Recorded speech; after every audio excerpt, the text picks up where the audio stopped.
인생 절반을 그림 그리는데 써버렸습니다. 이럴 수가! 이런 제가 만약에 그림 실력 제로부터 다시 시작한다면 어떤 것부터 어떤 순서로 시작하면 좋을지 생각해봤어요. 그래서 이번 영상은 이제 막 그림을 시작한 분들, 그림을 재미있게 그려보고 싶은 분들만을 위해서 만들었습니다. 여러분들이 무언가를 시작할 때 이 정도는 나도 해볼 만한데? 같은 마음이 드나요?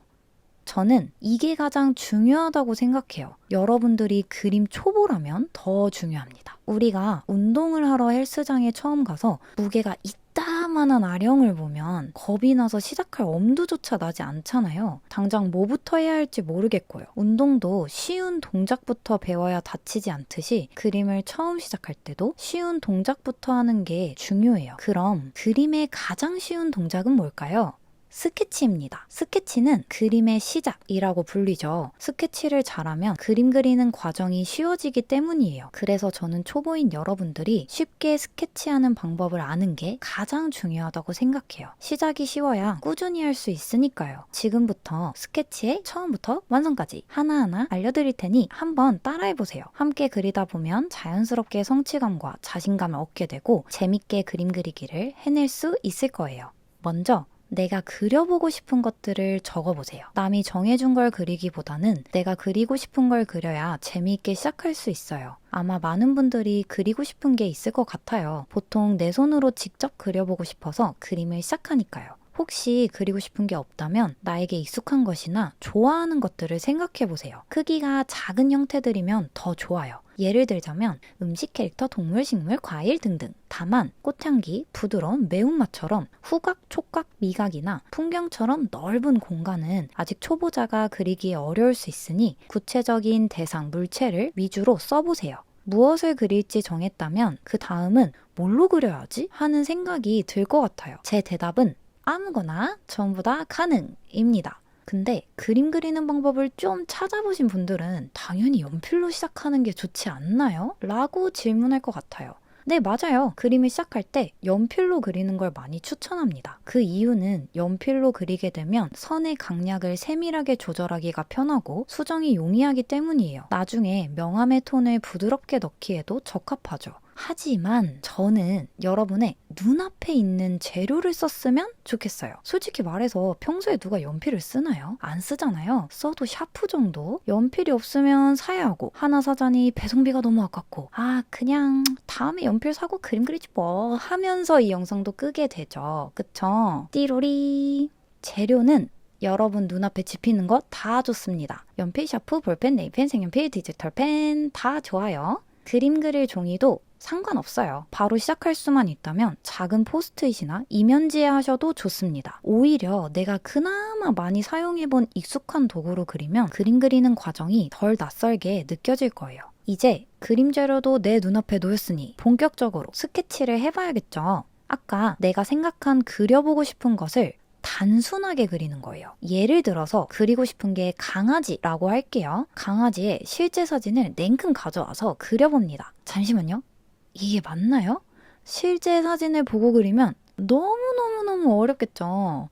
털에 가려져서 자세한 형태가 안 보이고 그나마 명확하게 보이는 눈, 코를 그리는데 이 위치가 맞나 싶고 대체 어디서부터 어떻게 시작해야 할지 막막할 거예요.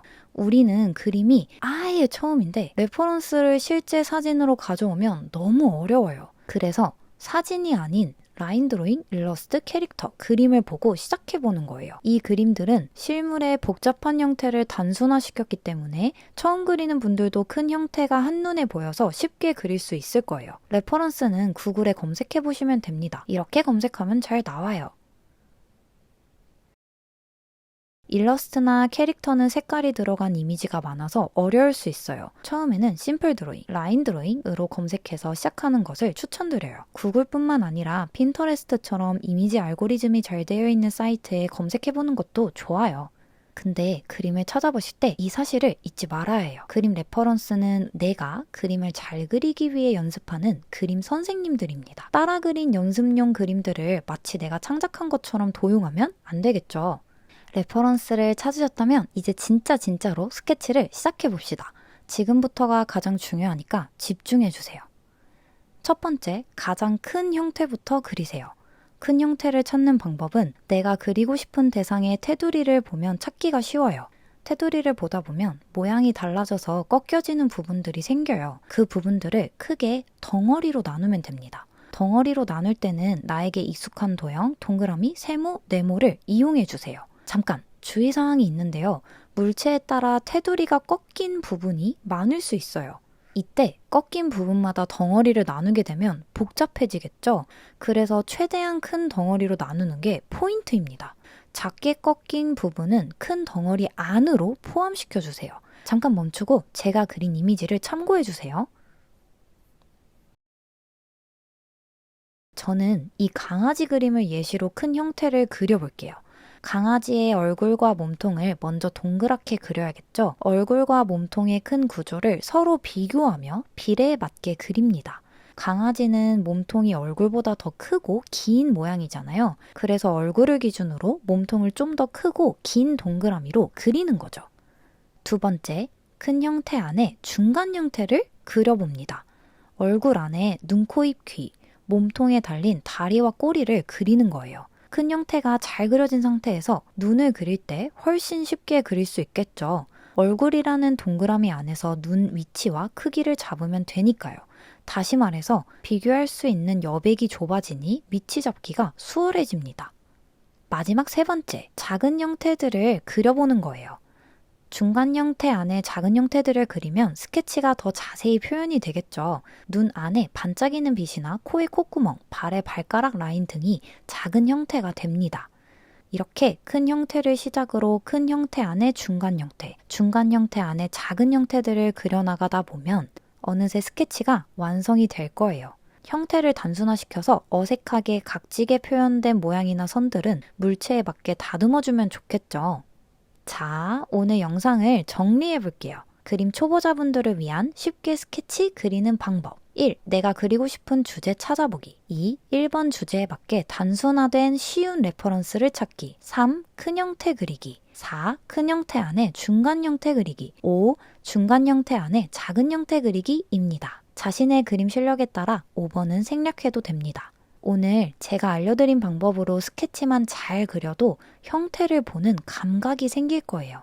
사실 오늘 알려드린 5가지는 관심사와 구현 방법으로 나뉘어요. 순서를 매긴 것도 여러분의 표출하고 싶은 욕구가 가장 중요하기 때문이고요. 3번에서 5번은 방정식 같은 거예요.